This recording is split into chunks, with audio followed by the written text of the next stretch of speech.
سلام، خیلی خوش اومدیم به کانال یوتیوب من مهشادم. تو پیجم بیشتر کارای آنباکس و نمیدونم چیزای زیبایی و این چیزا آپلود میکنم.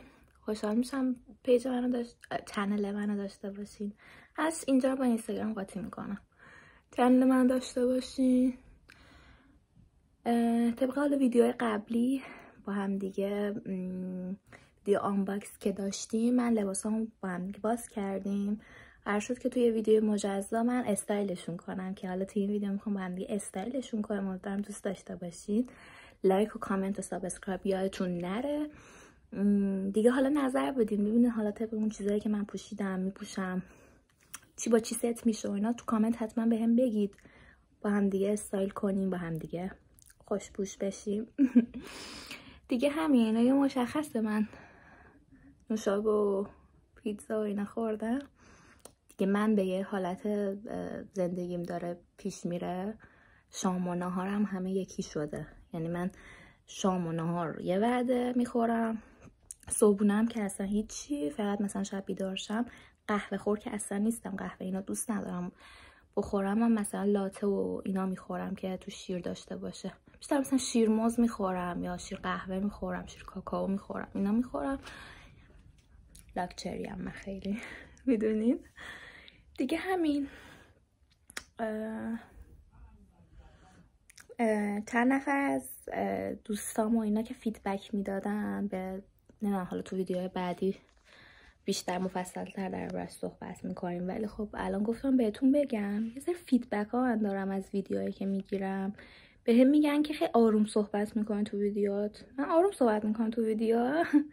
یا مثلا میگن با اعتماد به نفس نیست و فلان دیگه. گفتم خب با اعتماد به نفسش میکنیم یکم ویدیوها رو.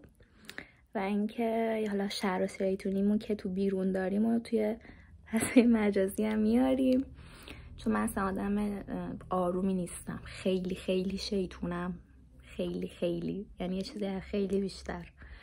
از بچگی هم که ADHD دارم. دیگه همین.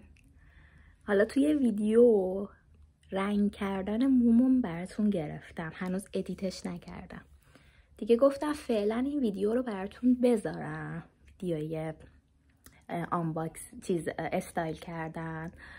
بعد حالا ویدیو رنگ موم میزنم. حالا رنگ موم چطور شده؟ خوبه؟ نظرتون چیه؟ میاد بهم نمیاد؟ به اولین بار من ابروامو رنگ میکنم. اصلا یه حس غریبی نسبت به خودم دارم. خودم که تو آینه نگاه میکنم احساس میکنم من نیستم. بعد تو رنگ موم احساس میکنم دخترایی که رنگ موی قرمز دارن جزو حوریای بهشتی هن. نمیدونم، خیلی رنگ موی قرمز رو دوست دارم.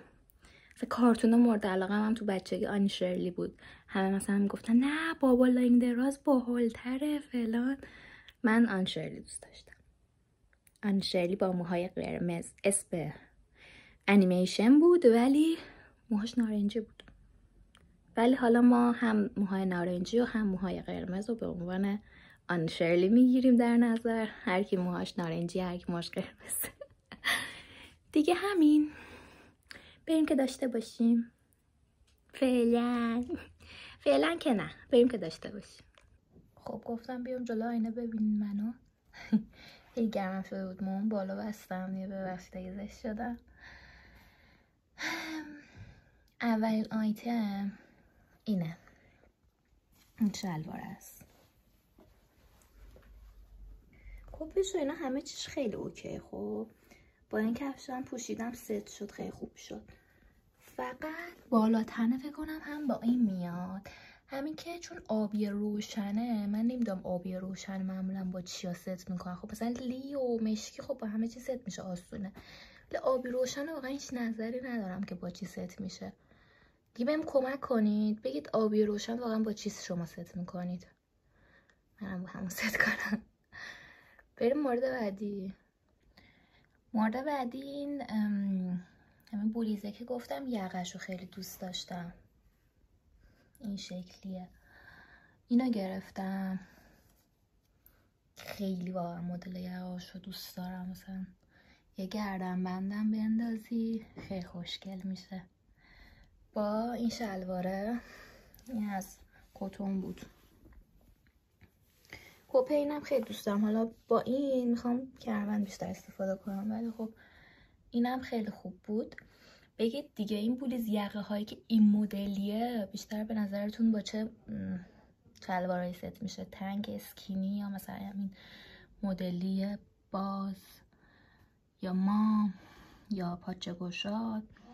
نمیدونم، به هم بگید تو کامنت ها، کمکم کنید از لحاظ استایل. این راستی ایشون فندقه یا شفیق بچگی های من، بچگی من اینو دارم، تا اینجا هم اومده با من جای این فنر درست میکشی بالا پایین میشه، اسمش فندقه. دیگه همین 2 تا شلوار بود و این بولیز بود و دیگه عینک بود که حالا عینک دیگه استایل خاصی نداره دیگه، کافیه ببینی مثلا با چی ستش کنی، با چه بولیزی.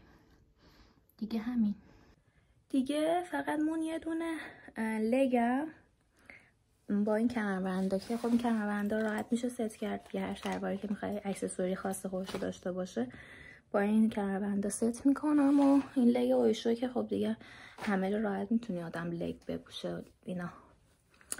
دیگه همین. به هم تو کامنت ها حتما بگید اون شلوار آبیه رو با چی ست کنم، با چی قشنگ میشه. با این بولیزه مثلا یقای این مدلیه معمولا شما شلواره مثلا مام میپوشین یا جست میپوشین، هم با گوشا چه شلواری با این جور بولیزایی که یقه هاشون این مدلیه میاد به نظرتون؟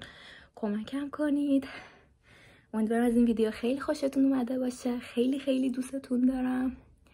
تا ویدیو دیگه با من، خدافظ.